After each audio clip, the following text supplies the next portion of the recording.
Prime Minister Stephen Harper, my name is Tsering. I'm a Tibetan Canadian and a graduate student at Columbia University.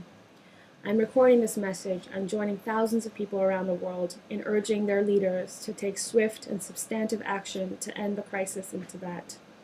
To date, over 90 Tibetans have self-immolated, 28 just in November.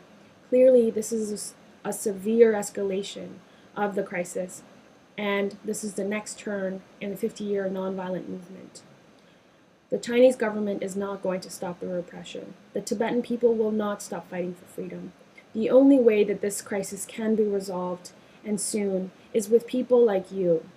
I believe that you have a particularly important role to play in resolving this crisis.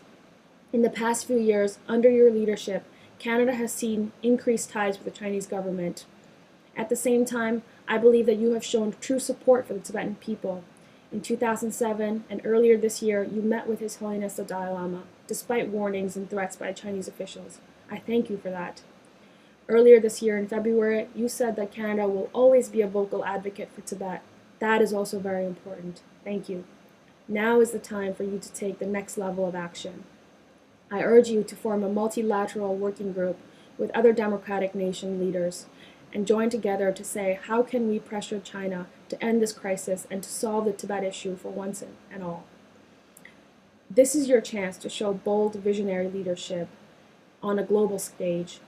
Tyrannical dictatorships are falling apart left and right, as we've seen in recent years, and it's only a matter of time before the Tibetan people have what is rightfully theirs: freedom and democracy and human rights.